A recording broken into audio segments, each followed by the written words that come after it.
¿Qué tal? Buenas noches. Comienza un nuevo programa de cuestiones de los argentinos. Cuestiones y contrapuntos. Mira, me cuestiones argentinos porque recién, antes de salir al aire, un productor vino y me dijo, ¿pero se llama este programa Cuestiones Argentinos? Sí, hace 20 años atrás, durante un año se llamó así. Después quedó Cuestiones y Contrapuntos y se me quedó en la mente Cuestiones Argentinos. Bueno, vuelvo otra vez, arranco. ¿Qué tal? Buenas noches. Comienza un nuevo programa de Cuestiones y Contrapuntos. Dentro de una semana se van a cumplir 9 meses de la gestión de Javier Milei como presidente de la Nación. ¿Y qué es lo que ha parido esta Argentina en estos 9 meses de gestación de Javier Milei? Y bueno, lo que ha parido es más aumento de la pobreza, más desigualdad social, más desempleo, más pérdida de poder adquisitivo, más cierre de comercios, de industrias, más aumento de las tarifas, tanto las de transporte como las energéticas. Una inequidad, lo que ha parido también este gobierno de la insatisfacción, este gobierno del mal vivir, es que hoy los argentinos vivimos en un estado de nerviosismo como muy pocas veces se vivió en nuestro país. Hoy estamos todos alterados. El que se quedó sin trabajo porque se quedó sin trabajo. El que lo tiene porque tiene miedo de perderlo. El comerciante porque no sabe cómo va a abrir mañana su negocio ni cómo ir las cosas. Y así no puede construirse un país. Lamentablemente así no puede construirse un país. Y todos los miércoles estamos acostumbrando a que caguen a palo los jubilados. Hoy, en un operativo conjunto de la Policía Federal, de la Prefectura, de la Gendarmería, las 3 fuerzas que comanda Patricia Bullrich, volvieron a hacerse presente otra vez en el Congreso. Y cuando la marcha se desarrollaba pacíficamente y se estaba haciendo una vuelta alrededor de la manzana, no del Congreso, sino del anexo, que es la manzana de enfrente, y que estaban pasando los colectivos, los coches, reducida un poco, pero está bien, tranquilo. ¿Qué hicieron? Cuando estaban dando la vuelta, una fuerza no les impidió llegar hasta Callao, y de atrás la otra fuerza, o sea, los encajonaron, haciendo presión, y terminó lo que terminó. Gases lacrimógenos, el gas pimienta. Y hoy estaba escuchando que el precio de cada tubito de gas es el equivalente a el sueldo mínimo, porque es un sueldo que cobran los jubilados también, ¿no es cierto?, de la jubilación. Y Milei prefiere comprar gas pimienta para reprimir que pagarle ese pequeño en un aumento, sino que una recomposición a los jubilados. Una recomposición que en realidad, en el mejor de los casos, puede llegar a 20.000 pesos, que entre 14 y 20.000 pesos. Eso lo vetó. Sacó la foto incluso, ¿no?, él vetando junto con su hermana, ahí apoyándolo, esta decisión de Milei, ¿no?, que es duro, inflexible, con los jubilados, porque se le desequilibra el presupuesto fiscal, dice. Ahora, qué increíble, ¿no es cierto?, que 14.000 pesos por mes en el bolsillo de los jubilados desequilibren el presupuesto de la Argentina. El plan económico, qué plan económico tan endeble que debe tener este hombre. Porque no hay plata. Bueno, pero para los 14 viajes y los 2.300 millones de pesos que gastaste en esos 14 viajes, sí hubo plata. Para sacar el impuesto de bienes personales, reducirle al 1% de la población, que es el sector más rico, ahí sí hay plata para financiar al Estado. Pero dijo también clarito, vine a engordarle los bolsillos a ustedes, le dijo a los empresarios. Bueno, Milei vino a engordar los bolsillos a los más poderosos. ¿Y cómo se engorda? Y lo que se saca de un lado va para el otro. ¿Y a quién se lo saca? Y a los sectores de la población, a los más pobres. Y entonces vemos que el ajuste generalizado que ha hecho este gobierno cae en su mayor medida en los jubilados. Hoy tenemos un invitado que es precisamente experto, ¿no es cierto?, en todas las cuestiones de prevención social, que es Juan Carlos Juárez. Con él vamos a hablar de este tema. Pero un gobierno que elige, en lugar de pagar a los jubilados, reprimirlo, habla también de cuál es el rumbo que quiere llevar. Este hombre que habla de las fuerzas del cielo. Y este es un gobierno, yo no te creo, Milei, acá no hay ninguna fuerza del cielo. Acá no hay fuerzas de la luz. Este es un gobierno de sombras. Un gobierno de una negritud imposible.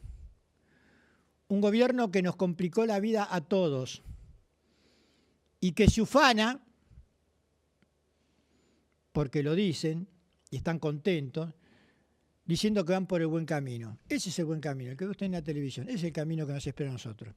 Y ese camino que le espera a ustedes, porque el día de mañana ustedes se van a jubilar. ¿Y es esto lo que buscamos? ¿Esto es lo que queremos? ¿Cómo te va, Flavia? Hola, buenas noches. Por las imágenes que estamos viendo en pantalla pareciera ser que es bastante autoritaria esta libertad, ¿no? Como un gobierno supuestamente liberal, libertario, que no permite que los jubilados se expresen o que cualquier grupo, digamos, de manifestantes se exprese en general, pero en particular con las y los jubilados. Me gustaría recordar las palabras de Diego Armando Maradona, ¿no? De que hay que ser muy cagón para no defender a los jubilados. Y más cagón todavía hay que hacer para hacer lo que están haciendo. De encima, que vayan y que les peguen cuando están reclamando apenas una recomposición. Ni siquiera un aumento. Como vos dijiste, era una recomposición. Ahora también vos hablabas de aquel que perdió el trabajo, el que tiene trabajo que tiene miedo de perderlo, y hay otro síntoma también con el que tiene trabajo. Yo los últimos 2 Uber que me tomé, no tomo mucho, pero de vez en cuando se me hace bastante tarde, tomo. Y la verdad es que los últimos 2 que tomé, uno era empleado en Aerolíneas Argentinas y otro es empleado del Poder Judicial, una defensoría en Capital Federal. Personas que trabajan hasta cierto horario y a partir de cierto horario, entre las 6 y las 7 de la tarde, salen a la noche a manejar un Uber hasta las 12 de la noche e incluso los fines de semana si pueden, si no tienen algún cumpleaños de un familiar y demás. Entonces mismo las personas que tienen trabajo tienen que salir a buscar otros ingresos porque tampoco les alcanza. Bueno, como dijo Milei, el que tiene hambre va a hacer algo para no tener hambre. Sí, bueno, el que decía que era experto en crecimiento económico con o sin dinero. Bueno, esto no lo estaríamos viendo, no estaría sucediendo. Y la hipocresía de decir, incluso a personas de la Libertad Avanza en nuestro mismo programa, de venir a decirnos que los jubilados están mejor ahora que en noviembre del año pasado, por ejemplo. Que tampoco, ¿no?, estaban bien. Que tampoco estaban bien, ¿no? Por supuesto, pero esa negativa, ni siquiera decir como, bueno, la verdad que entendemos, somos empáticos con la situación crítica que hay, pero esto es lo que podemos hacer, ni siquiera esa delicadeza. Entonces, me parece que también esta imagen de dureza, que no sé qué tanto lo va a beneficiar. Te tengo una pregunta, Flavia. ¿Se puede ser empático cuando tu filosofía es el individualismo a ultranza? No, yo entiendo que no. O, digamos, la empatía, qué sé yo. Pues yo lo veo al presidente muy empático con sus perros, por ejemplo. Pero nunca lo vi así con algún sector o con alguna... Bueno, con Donald Trump también lo vimos bastante empático. Con los poderosos es empático. Y con los perros. Con lo que él considera que son más poderosos que él, juega como un niño ante su héroe, sus fans. Entonces va y cuando lo ve a Trump, a Bolsonaro, a Elon Musk, se le caen las medias, la baba. Y sin embargo, cuando ve a un jubilado, lo reprime. Sí, yo no estoy en condiciones de hablar, digamos, desde lo personal del presidente, pero sí por las cosas que estamos viendo en imágenes precisamente y por las entrevistas que vimos y demás.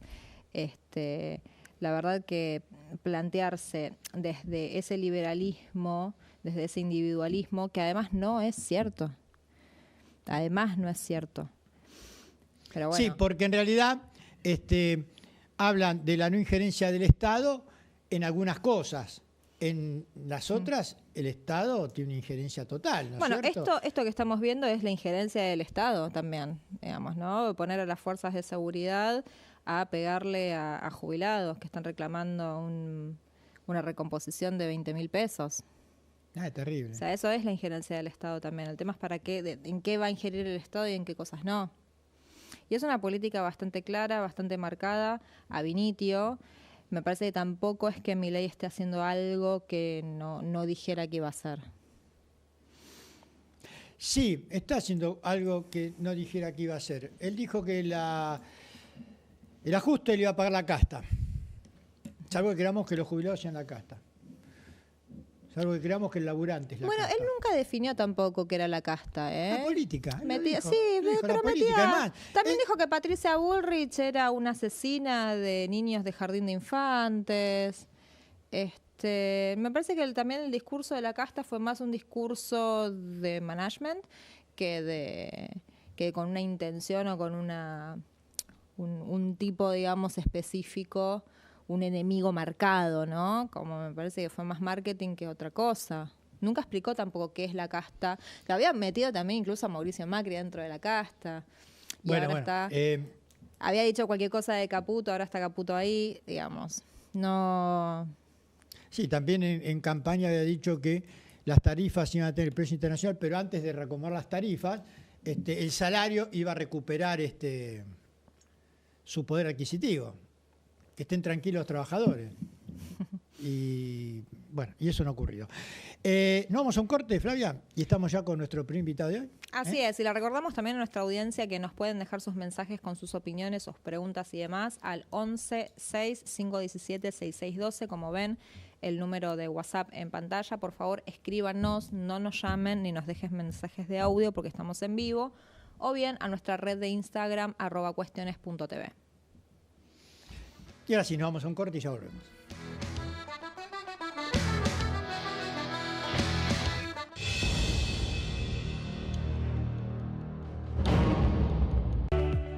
Obras de repavimentación sobre la calle Blanco Encalada, en el barrio El Pericón. Gobierno del Pueblo de Merlo. Gustavo Menéndez, intendente.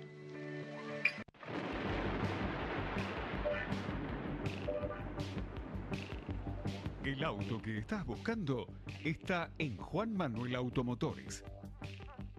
En su única dirección, Colectora General Paz 325, Devoto, lado provincia. Vení, tu nueva unidad te está esperando.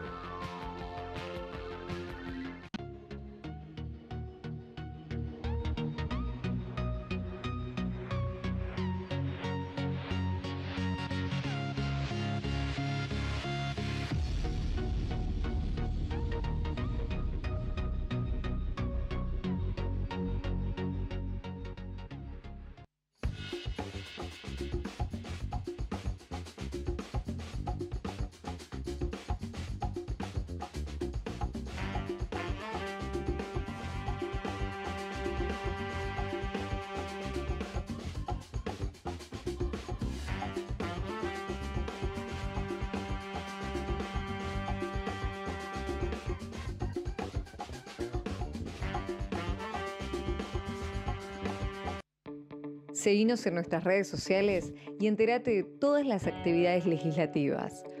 Honorable Cámara de Diputados de la Provincia de Buenos Aires. En Pilar contamos con Mimuni, nuestra herramienta digital de atención ciudadana para solicitar turnos, realizar trámites y gestionar reclamos de manera ágil y cercana. Descárgate la app o chatea con nosotros por WhatsApp a través de 11 52 38 68 64, las 24 horas del día. También podés acercarte a cualquiera de nuestros puntos Muni de lunes a viernes de 8 a 18 horas y los sábados de 9 a 15 horas. En Pilar seguimos acercando el Estado a todos y todas las pilarenses. Pilar presente con futuro. Las apuestas online pueden afectar mucho a los jóvenes, así como a sus familias. Aunque no lo veamos, pasa. Empecemos por conversar. Llama al 0800-222-5462. Municipio de Morón, Corazón del Oeste.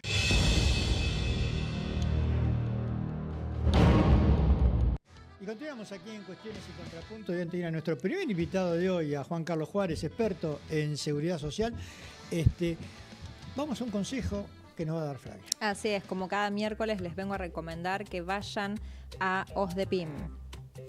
OSDEPIM es la obra social de empresarios, profesionales y monotributistas. Cuenta con más de 50 años de trayectoria, más de 400.000 afiliados, más de 20 sucursales en todo el país y centros médicos propios en la Ciudad Autónoma de Buenos Aires, Gran Buenos Aires e Interior. OSDEPIM es una de las obras sociales más elegidas del país por ofrecer una cobertura médica de calidad a precios accesibles y la más amplia experiencia en el cuidado de la salud. Y ahora sí, después de este consejo, vamos a nuestro invitado de hoy, Juan Carlos Juárez, amigo de la casa y hombre precisamente experto en ¿qué? ¿Seguridad social o previsión social sería? Las dos cosas. Las dos cosas, ¿no? Las dos cosas. Previsión social tendría que ver con los sistemas previsionales de aporte y contribuciones, y seguridad social es el contexto total, digamos, ¿no? Que tiene que ver con derechos de la protección social, que incluye la salud, la niñez, gerontología, etcétera, etcétera. Perfecto, arranquemos por la previsión social. El presidente dijo que acá en la Argentina últimamente están volando, ¿no es cierto? Yo digo los sueldos porque el trabajador, el que está jubilado, es un sueldo lo que está cobrando, ¿no es cierto? Es que es eso, es la jubilación, el haber jubilatoria es la extensión de lo que nosotros obteníamos de nuestra actividad como trabajador, en cualquier, tanto para el hombre como para la mujer, y que tiene que compensar lo que se llama tasa de retribución, o tasa de compensación con respecto a nuestro salario, y nos tendría que permitir mantener la misma calidad de vida que teníamos cuando estábamos en actividad. Es un principio constitucional que está contenido en el artículo 14 bis de la Constitución Nacional. Bueno, ¿están volando en los últimos meses los saberes No, para nada, lamentablemente no. Lamentablemente no. A ver, si yo tomo de enero a agosto, los jubilados ya perdieron el 8.1 contra la medición oficial de la inflación. ¿Por qué? Porque a partir de que comenzaron a pagar los aumentos con una fórmula que es el índice precio consumidor, en el mes de enero vos diste un aumento del 12.5% y la inflación fue del 20.6%. Es decir, ya ahí tenés un 8.1% de inflación que los jubilados no cobraron. Esa es la recomposición que se votó. Que tenía la ley. La ley, la explico sucintamente, si se puede. Es muy ordenadora de un montón de cuestiones. En primer lugar, recuperar ese 8.1% para todas las jubilaciones. En segundo lugar, modifica que la actualización para la EBER inicial, cuando alguien recién se jubila, en vez de ser trimestral, como es hasta ahora, que es en marzo, en junio, en septiembre y en diciembre, sea mes a mes. ¿Por qué? Porque una persona que se jubiló en el mes de agosto va a cobrar casi un 20% menos de lo que se jubila en el mes de septiembre, porque no agarra la última actualización. Eso es una fuente también de juicios, de cientos de miles de juicios, porque van a pedir una actualización de reajuste.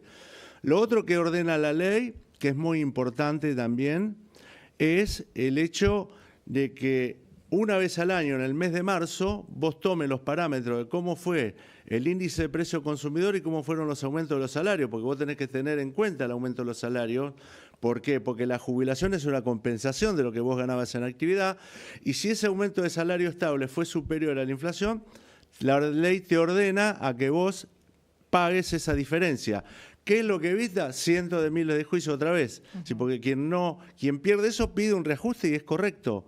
Y lo otro que, bueno, que es una redundancia, pero no deja de ser importante, es que dice el Estado tiene que pagar en 6 meses las sentencias firmes. Hay 90.000 sentencias firmes a pagar y este gobierno desde que asumió lo está pagando a cuentagotas. Ahora, hay algunos que dicen, se quejan porque Milei vetó este aumento, dice, pero también Cristina había vetado el aumento de los jubilados. ¿Es la misma situación? ¿Son situaciones distintas? Yo tengo la misma opinión sobre las dos cuestiones. Estaba en desacuerdo cuando vetó el 82% móvil y estoy en desacuerdo hoy. ¿En qué distinta la situación? Bueno, porque en este momento vos lo que estás haciendo es tratar de ordenar lo mínimo y en el anterior ibas al fondo de la cuestión, que era que los jubilados recibieran... 82%. Claro. Es decir, que cobraran el 82% de lo que tenían en actividad, bueno, era una cuestión de fondo. Acá estamos hablando, a ver si nos ponemos en claro, estamos hablando de 433 pesos por día para cada jubilado, que son los 13.400 pesos, que significa la diferencia de ese aumento que tendría con respecto a la jubilación mínima más el bono. Bueno, ahí lo escuchaba también durante la semana Guillermo Moreno hablar, diciendo que entre diciembre y la actualidad aproximadamente le habían robado 500.000 pesos, o sea, $500.000 a cada jubilado. ¿Estos números vos los tenés presentes? Y depende, depende lo que si uno toma la inflación del mes de diciembre incluida hasta agosto, sí, la cifra es importante, porque además en el ajuste fiscal que hace el gobierno, uno de los sectores que deja de desembolsar dinero es en lo referido al pago de jubilaciones y pensiones. Tengamos en cuenta que casi el 35% de la totalidad del ajuste lo pagan las jubilaciones y las pensiones de la Argentina. Por eso esa cifra puede ser para algunos más, para otros menos, pero sí es una cifra importante. Ahora, ¿cómo puede ser? Porque me acuerdo del recorte en un 13% a los jubilados de Patricia Bullrich para la época de la Rúa, y siempre están los jubilados como una variable de ajuste. Esa es la palabra concreta. Porque lamentablemente los jubilados en la Argentina no tienen gremio que los represente. Este es un dato, digamos, un jubilado no dejó de ser trabajador, fue un trabajador que aportó al sistema. Y debieran ser, como lo son en muchos países, elijan el que quieran, los gremios, los sindicatos defienden a los jubilados. ¿Tá? Pero los defienden, digamos, como defienden la paritaria. ¿Tá? Porque, ¿qué sería? En cualquier país, en Francia, en Dinamarca, en España o en México, el aumento que tiene el trabajador en actividad se corre al jubilado y al pensionado. En Canadá también sucede lo mismo. Es decir, tendría la visión del sindicalismo argentino, tendría que tener esa visión integral, pero mucho más proactiva. Lo digo con como también tendrían que controlar el trabajo no registrado. ¿No? Y, viste, cuando dicen, bueno, ¿y de dónde sacamos ese dinero para, viste, te corren con eso? Sí. Bueno, yo le voy a dar 3 cosas sencillas, simples, que están a la vista de todo el mundo. En primer lugar, tenemos 50% de los trabajadores no registrados. ¿Qué hace el gobierno nacional? ¿Qué hacen las provincias? ¿Qué hacen los municipios? ¿Qué hacen los gremios para revertir esa situación? Porque todos en esa cadena tienen un nivel de responsabilidad. La mayor responsabilidad la tiene el gobierno nacional porque es el que recauda en ese sentido. Si en vez de tener el 50% de trabajadores no registrados, tuviéramos como en Chile o en Uruguay el 20, el 22%, tendríamos mayor recaudación y los jubilados podrían tener un mejor ingreso.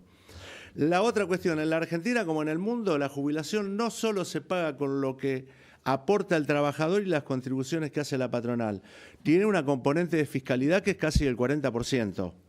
¿Se entiende? Es decir, cualquiera de nosotros vamos a comprar algo y pagamos el IVA, parte de ese IVA está destinado al pago de jubilaciones, parte del impuesto a los combustibles, parte del impuesto al tabaco, el impuesto a bienes personales, impuesto a las ganancias, está destinado parte de eso a pagar las jubilaciones.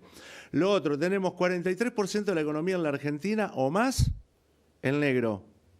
Pero no me estoy refiriendo al kiosco del barrio, a la despensa del barrio. Estoy hablando de la economía, de la macroeconomía, de la gran economía que evade y comete el delito de evasión fiscal que está contemplado en la ley penal tributaria. Digo, ¿qué hace el Estado para resolver eso?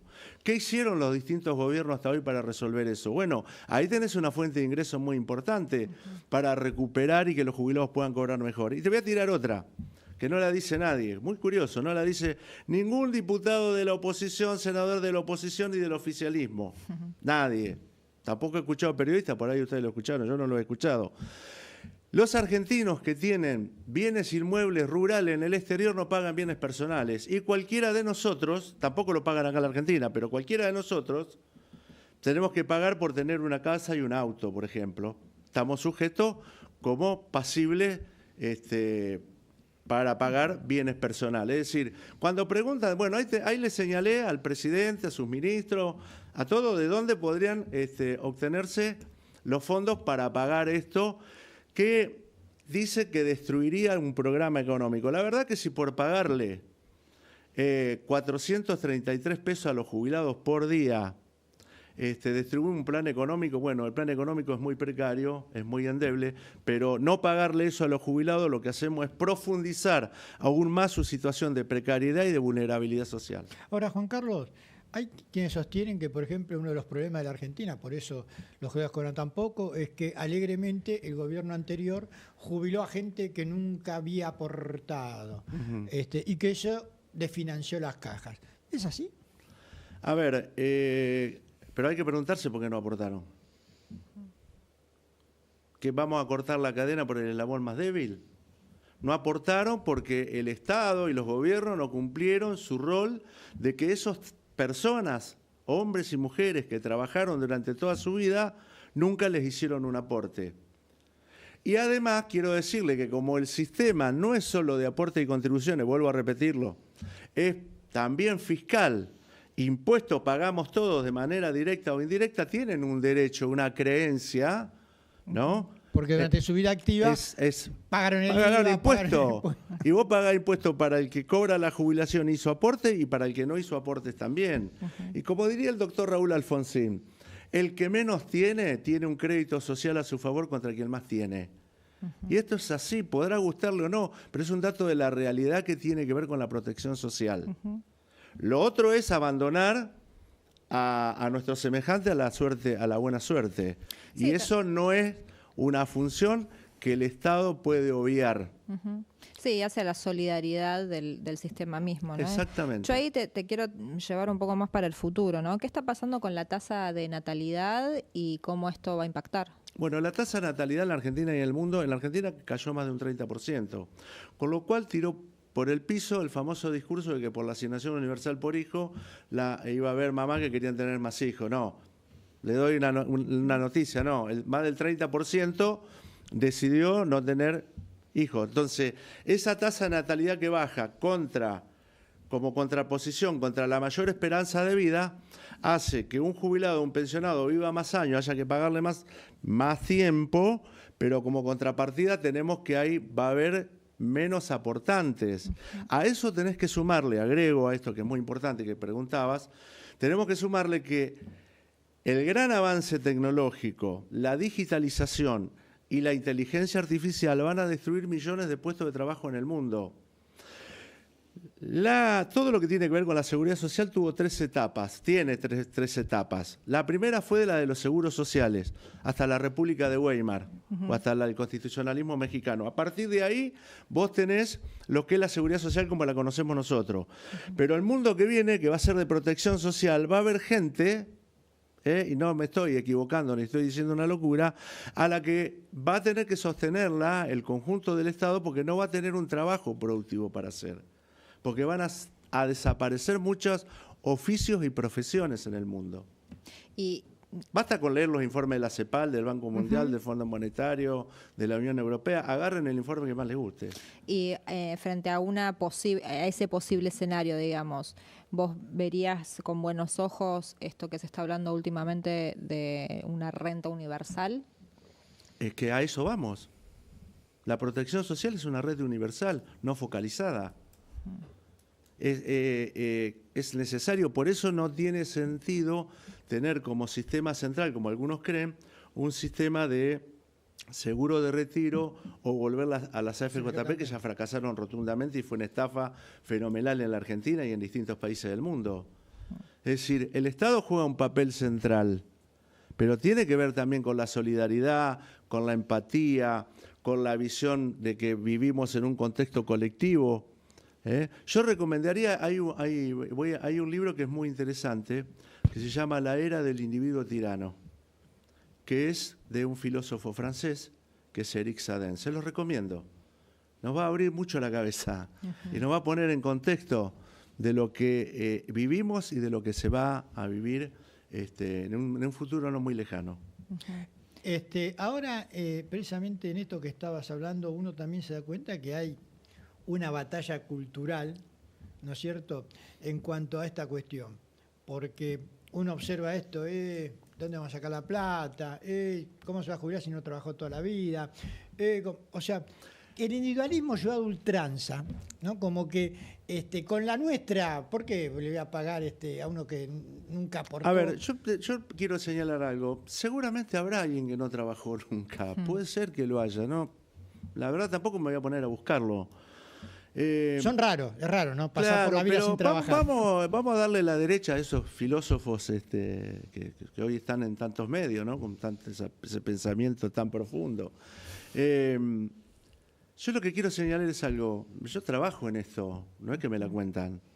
Y vos tenés personas que vienen con 25 años de aporte, con 20 años de aporte, con 29 años de aporte, y nunca más pudieron conseguir un trabajo de manera formal para completar lo que les falta. Y les voy a dar una noticia. La ley 27705 de la moratoria actual, que vence en marzo del 2025, si este gobierno por decreto no la da de baja definitivamente, como intentó con la ley base, quiero señalar algo.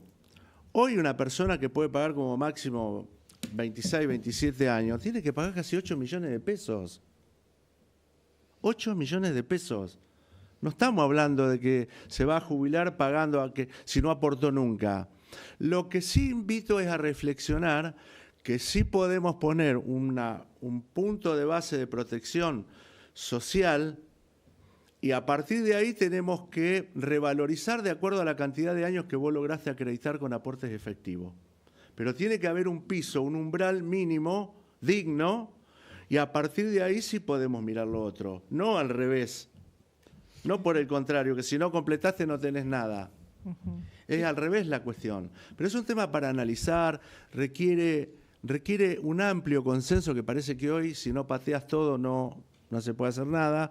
Creo que requiere.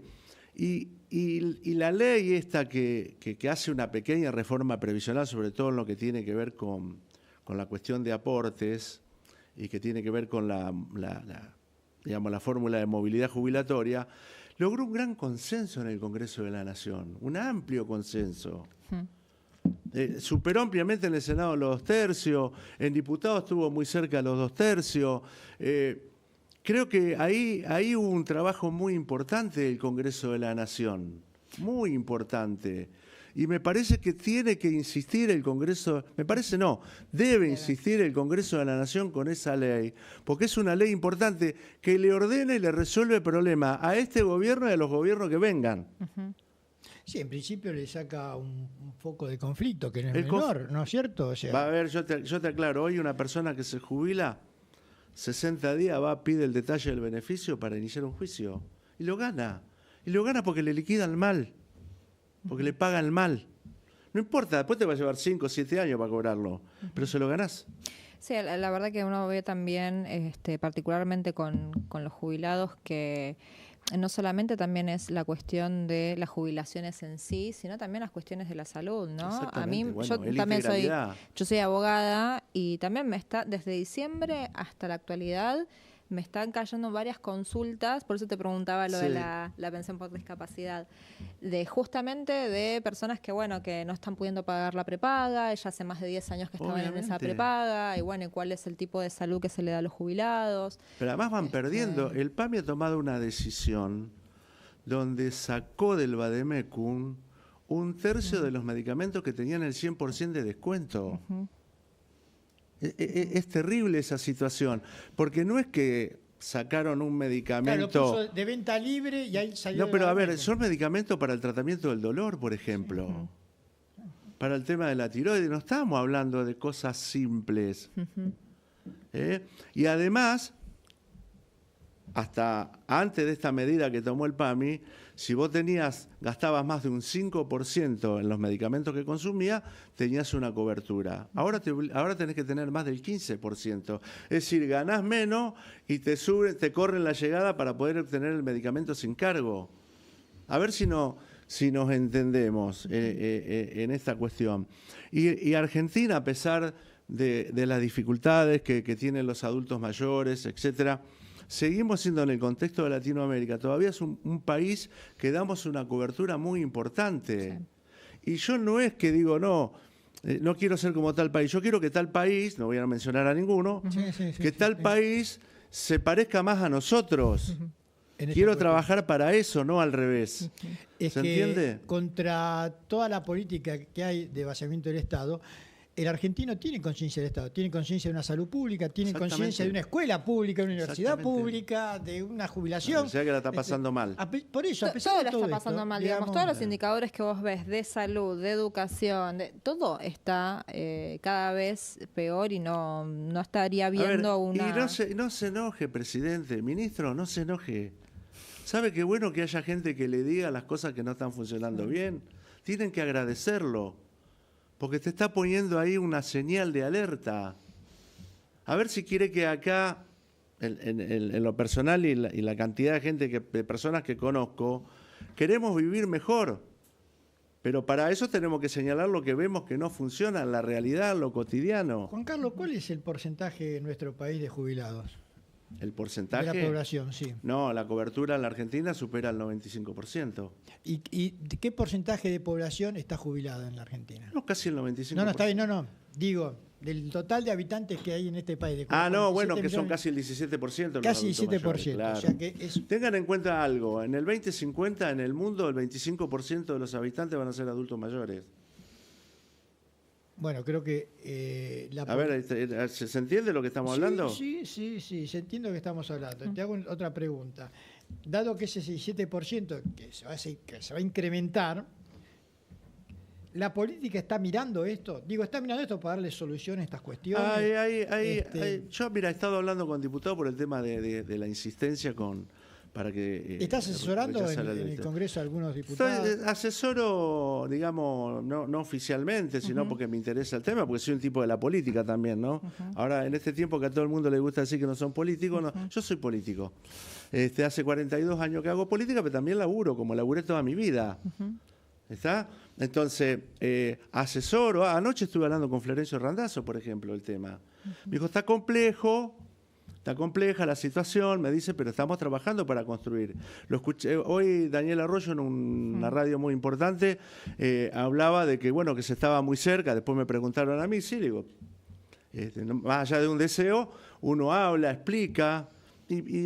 Hablé con un senador, cuando yo le expliqué las cosas que resolvían, me dice, la verdad yo no lo tuve en cuenta desde ese lugar. Porque vi los puntos que señalé acá. Bueno, porque... yo me dedico a esto, estudio esto, me interrelaciono con el mundo con esto. Bueno, como también sigo de cerca los procesos de reforma que hay en la Caja de Santa Fe, en la Caja de Entre Ríos, y les he dado mi punto de vista, mi parecer. Las cuestiones que tienen que ver con la seguridad social, que tienen que ver con los sistemas jubilatorios, se hacen en el marco de consenso, porque el gobierno que lo haga no va a ver los resultados, porque los resultados se ven... Los primeros resultados se ven a 10 años vista del momento que se los hace. Por último, porque estuviste ahí de director y conoces en profundidad, ¿cómo está el tema del IPS? El tema del IPF tiene la crisis de financiamiento que tienen todos los sistemas. Porque la gente una caja vive más. superavitaria, yo me acuerdo que era una caja... No, en este momento no, en el último ejercicio tuvo 220.000 millones de pesos de déficit, pero paga la jubilación en tiempo y forma. Y paga el porcentaje que corresponde. Si a vos te toca el 70% de tu haber en actividad, te vas a cobrar toda tu vida el 70%. Y si te toca el 80%, el 80%. Y si te toca el 85%, el 85%. Ahora, pensemos cómo ayudamos a que el IPS vuelva a recuperarse. ¿Cuáles son los nuevos mecanismos que tenemos que implementar? Hay que pensar si tal vez en los regímenes provinciales... Bueno, los activos no tendremos que aportar los pasivos no tengan que aportar un 1%, un 2% para sostener el sistema, como lo hacen los empleados del Banco de la Provincia de Buenos Aires con su caja. Esto muchos no lo saben. Pero digo, son las cuestiones que hay nuevos paradigmas también en la seguridad social. Y una cosa, para no aburrir más, digo, hay dos sectores en una sociedad que no pueden esperar. Los niños y niñas y los adultos mayores. No pueden esperar. Juan Carlos, gracias por haber venido. No, gracias a ustedes, muy amable. Nos vamos a un corte y al regreso continuamos con más cuestiones y contrapunto. Y con nuestro segundo invitado de hoy, con Marcelo Cuen.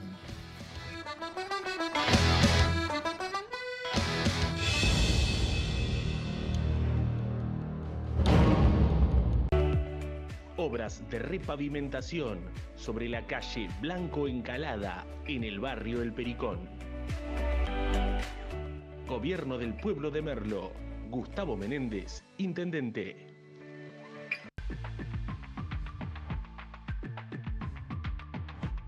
Invertir en una franquicia de Los Amores es una excelente oportunidad de negocio. Hace 50 años trabajamos en el mundo del helado para hacer crecer la tradición italiana en Argentina, con calidad, capacitación continua y mucho amor por el cliente. En los barrios donde tenemos las franquicias nos reconocen como esa heladería de confianza e innovadora. Somos una familia que apostó y sigue apostando, con más de 120 locales en todo el país. Para abrir una franquicia de Los Amores, hay posibilidades en todo el país. No tenés que abonar el fee ingreso, que es el pago inicial, tampoco por la publicidad institucional. Si sos apasionado por el helado, te gusta trabajar en equipo y brindar un servicio de calidad al cliente, sumate a esta familia con una franquicia de Los Amores, que te permite invertir con rentabilidad. Sin dudas, adquirir una franquicia de Los Amores es un excelente negocio y te invitamos a sumarte a nuestra gran familia.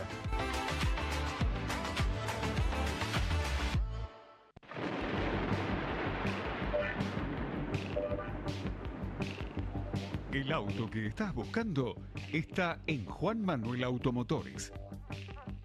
En su única dirección, Colectora General Paz 325, Devoto, Lado Provincia. Vení, tu nueva unidad te está esperando.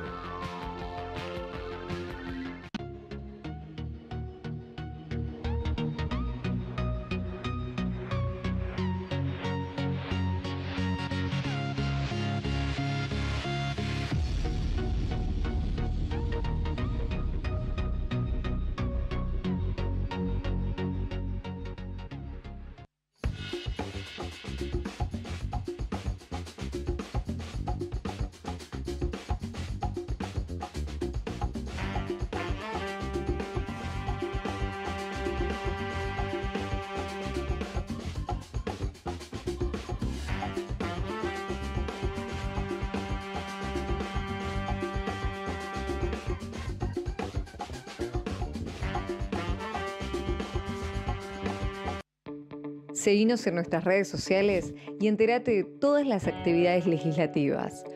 Honorable Cámara de Diputados de la Provincia de Buenos Aires. En Pilar contamos con Mimuni, nuestra herramienta digital de atención ciudadana para solicitar turnos, realizar trámites y gestionar reclamos de manera ágil y cercana. Descárgate la app o chatea con nosotros por WhatsApp a través de 11 52 38 68 64, las 24 horas del día. También podés acercarte a cualquiera de nuestros puntos Muni de lunes a viernes de 8 a 18 horas y los sábados de 9 a 15 horas. En Pilar seguimos acercando el Estado a todos y todas las pilarenses. Pilar presente con futuro. Las apuestas online pueden afectar mucho a los jóvenes, así como a sus familias. Aunque no lo veamos, pasa. Empecemos por conversar. Llama al 0800-222-5462. Municipio de Morón, Corazón del Oeste.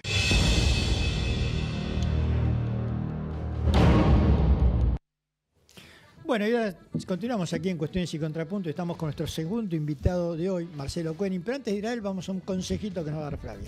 Así es, como cada miércoles les vengo a hablar de Nazaria, porque llegó el momento de la moda. Porque si buscas los mejores zapatos, no lo dudes, Nazaria. Diseños y modelos únicos, variedad para todos los gustos, estilo y distinción. Comunicate al 11-5-341-7393 o a su red de Instagram @nazarioficial. Nazaria Zapatos, botas, tacos, borcegos y más en www.nazaria.com.ar.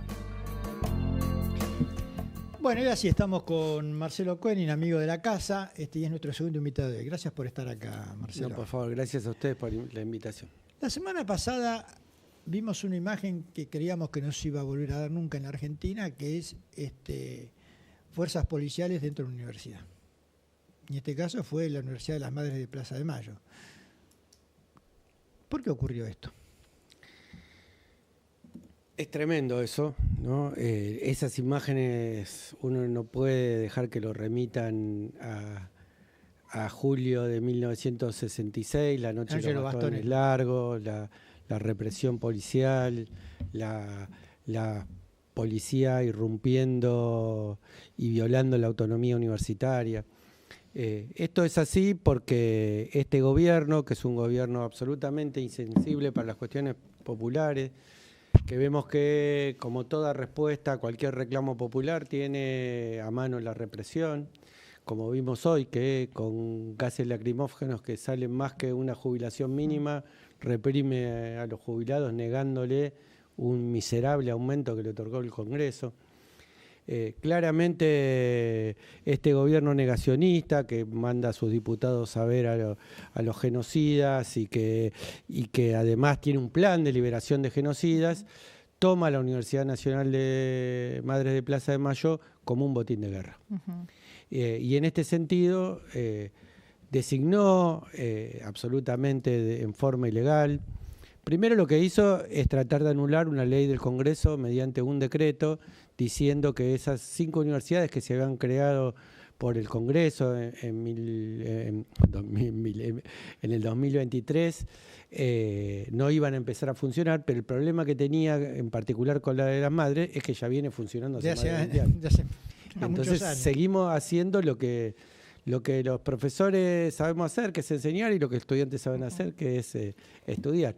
Y este rector organizador se hace llamar, pero en realidad desconociendo la asamblea de normalización de la universidad, lo que está haciendo encubiertamente es una intervención. Y la intervención la tiene que dictar el Congreso. Es decir, tampoco el Poder Ejecutivo tiene atributos no solamente para cerrar una universidad abierta por el Congreso, sino tampoco para intervenir. Entonces hay dos violaciones. La universidad tenía autoridades y el gobierno decidió nombrar un interventor. Exactamente. Y encima nombró un interventor que es un tipo que había estado en la universidad, ¿no? Había sido funcionario ante la etapa anterior de la universidad y que era uno de los que había notificado al Ministerio de Educación en su momento de que la universidad había sido normalizada, pero ahora niega la normalización que él mismo... ¿En qué época había estado en la universidad?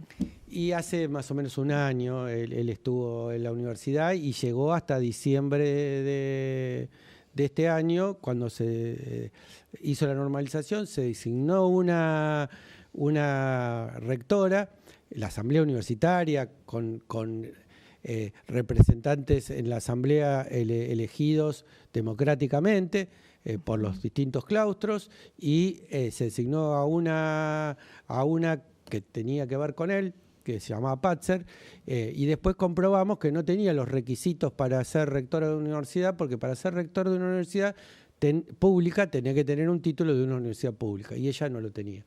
Y entonces en marzo hicimos otra asamblea, también los mismos representantes, los mismos que habíamos votado eso que él dijo que estaba bien y que era la normalización, nos juntamos y dijimos, bueno, la nueva rectora es la doctora Cristina Camaño, que se recibió en la Universidad de Buenos Aires. Bien, ahora yo me acordaba que, no me acuerdo exactamente el año, pero me acuerdo que durante la gestión de Macri también hubo un intento de injerencia en la Universidad de las Madres, o una injerencia en sí. No me acuerdo bien en qué año, pero hubo también en el gobierno de Macri un intento. Tiene algunas similitudes, algunas diferencias. Entre las similitudes podemos decir que en cada transición nos pasa a veces en esta universidad, es decir, de la Universidad Popular al Instituto Universitario Madre de Plaza de Mayo, y ahora del instituto a la universidad, los docentes durante un buen tiempo no cobramos, ¿no? Esta es una de las más grandes, ¿no? Hace 8 meses...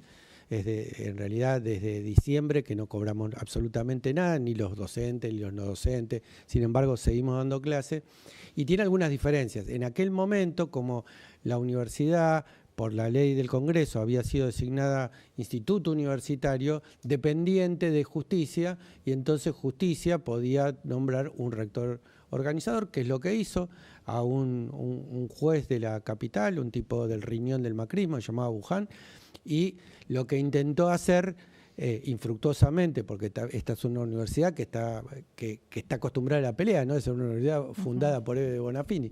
Así que no pudo quedarse, apropiarse con la universidad. Hacia el final del régimen macrista intentó hacer la normalización, pero no contó con con los votos democráticos de los distintos estamentos de la universidad. Ahora, La diferencia ahora es que esta universidad ya está normalizada. Y entonces lo que está haciendo Milei con su interventor es violar dos cosas. Por un lado, la autonomía universitaria, ¿no? Y por el otro lado, la elección democrática de la universidad, porque la universidad puede designar sus propias autoridades, digamos. Siendo una universidad nacional, esta posibilidad de designar democráticamente es una conquista que data de 1918, en la reforma universitaria, más de 100 años. Vos me estabas diciendo, Marcelo, que no cobran ni el personal docente ni los no docentes. ¿Es porque no tienen presupuesto asignado? Esto no es así, sino porque no existe la voluntad política de este gobierno de asignar presupuesto. ¿Por qué lo digo? Porque el presupuesto que se está manejando, porque él dijo expresamente el 23 que no se vote presupuesto, es el presupuesto del 22. En el 22, esta universidad era instituto universitario y tiene asignado un presupuesto que obviamente lo tiene asignado de quien dependía en ese momento, que es Justicia. Justicia, en esto de tirarse la pelota de unos a otros, dice, no, bueno, ahora ustedes son una universidad, entonces lo tiene que autorizar Educación, y Educación dice, nosotros no tenemos ningún presupuesto para ustedes. La cuestión es que el poncho no aparece y los trabajadores de la universidad, docentes, no docentes, autoridades, no cobramos un solo peso, pero seguimos ejerciendo nuestro derecho a enseñar, seguimos haciendo que esa universidad tenga una continuidad académica. ¿Y cómo funcionan? Digamos, pues está bien, no cobran un peso pero el tema de pagar la luz, el gas, la limpieza, ¿Cómo funcionan? Y es un problema. Muchas veces los no docentes se multiplican y hacen tarea hasta de limpieza, ¿no? Digamos, y se pagan de su bolsillo, muchos de ellos. Algunos no pudieron ir más, otros van algunos días sí, otros días no. Aparte con los tarifazos que hubo en el transporte, encima, sobre llovido, mojado, encarece todo. Los docentes nos podemos arreglar, ponemos nuestra internet de nuestras casas para las clases virtuales. Cuando tenemos que filmar una clase para los alumnos que no están en Buenos Aires, que son presenciales, ponemos nuestras propias computadoras, nuestros propios datos de internet de nuestros celulares, porque ni siquiera tenemos internet en la O sea, no quieren normalizar, quieren cerrar la universidad. Digamos, la voluntad claramente de ellos es cerrar. Están jugando a un juego de desgaste, están intentando... Milei odia la educación pública y en particular tiene un ensañamiento brutal con las madres en particular y con la universidad, que es uno de los grandes sueños de las madres. ¿Sabes qué? Te quería preguntar si sigue estando el Café de las Madres adentro de la universidad. No, porque la sede de la universidad actual, que es un convenio hecho cuando la universidad dependía de Justicia, cuando éramos instituto, es en un edificio público. Eso también, por lo menos la luz no la tenemos que pagar, ¿no? Digamos. Pero ese convenio, que tenía más aulas, tenía varios pisos de esa dependencia estatal, se nos fueron cortando varios pisos, y el lugar en donde estaba el histórico café y donde estaba históricamente... esta es una universidad nómada. A lo largo de todas esas intervenciones fue rotando de un lado al otro. Llegamos a dar en Pueyrredón 19, llegamos a dar en la ESMA. Es decir, la verdad es que yo entiendo que tanto para los docentes como para los estudiantes, elegir cursar una carrera universitaria en esta universidad es una decisión política, ¿no? Claro. Queremos ser docentes de acá, quieren ser estudiantes de acá. Es la única universidad en Latinoamérica con perspectiva en derechos humanos y realmente nos bancamos todas, y porque somos una universidad de resistencia. Y eso es lo que pasa. Seguimos pululando por los distintos lugares y la verdad es que esta situación del lunes fue casi como la gota que rebalsó el vaso, porque tener a la policía dentro de nuestra universidad es como pasar un límite, y uno no puede dejar de pensar que esto no es una dictadura que estamos viviendo, pero tiene algunos rasgos que la hacen parecer, y no solamente es su programa económico, ultraliberal como todas las dictaduras, sino que además el autoritarismo está... Sí, eso era lo que yo decía al principio de nuestra editorial, ¿no? Como un liberalismo bastante autoritario, esto para ser liberal. Sí, nada que nos pueda sorprender en la Argentina, ¿no? Todo el liberalismo, hasta la victoria de Macri, que fue el primero que hizo el liberalismo sin esconderse atrás de alguno de los partidos populares, el liberalismo había llegado al poder solamente mediante dictadura. Entonces no nos puede sorprender que haya un liberalismo mezclado con autoritarismo en nuestro país. Es parte de nuestra historia. Claro, lo que pasa es que el liberalismo, según en qué país, se entienden cosas distintas, digamos. No, claro. Pero además se distingue del conservadorismo, claro, y nosotros lo tenemos todo mezclado. Pero vos hablaste de una palabra que va con la otra. Cuando vos decís, esta es una universidad basada en la resistencia, bueno, este es un gobierno basado en el disciplinamiento. Así que el enfrentamiento es inevitable. Es inevitable. Es inevitable. Y yo creo que, así como nos pasó en la época del macrismo, que pensaron que, para parafrasear a San Martín, que nos iban a comer como una empanada de un bocado, digamos, esta universidad sobrevivió a todas esas cosas y seguramente va a sobrevivir a Milei. Bueno, Marcelo, ya para ir cerrando, y ahora toco otro tema, porque vos sos un hombre de la política, un hombre que también un observador de la realidad. ¿Cómo estás viendo, para finalizar, este tema de las distintas marchas, si se va incrementando el descontento social, si no, si crees que todavía no es momento? ¿Puede salir bien esto? Que el caldero... Y si sale bien, te dicen no va a algunos. pasar como a la rana, ¿no? Que nos están cocinando de a poco y cuando nos demos cuenta ya estamos fritos. Yo creo que cada minuto que pasa este gobierno no solamente perdemos derechos, sino que se destruye la Argentina, ¿no? Si esto sale bien, vamos a estar parados sobre las ruinas de la Argentina. No hay otro destino que el desastre para estas políticas liberales, ultraliberales, ultradogmáticas, autoritarias que tiene el gobierno de Milei. ¿En qué momento va a darse la respuesta? Podríamos decir con Citarrosa, no hay nada más sin apuro que un pueblo haciendo su historia. Está claro que la gente sale a la calle, la gente se manifiesta, se moviliza, desborda en el momento en que siente que ha pasado su límite de dignidad, cuando realmente se indigna. Y eso es una cosa absolutamente subjetiva. Yo creo que hoy hay un pueblo dispuesto a dar pelea y muchas veces la dirigencia no está a la altura de las circunstancias. Marcelo, gracias por venir. Gracias a ustedes. Y a ustedes también, por habernos permitido entrar en sus hogares. Y también, bueno, a los que auspician este programa, como cada semana, nos vemos el próximo miércoles a las 23 horas para más cuestiones y contrapuntos. Han sido ustedes muy, pero muy amables.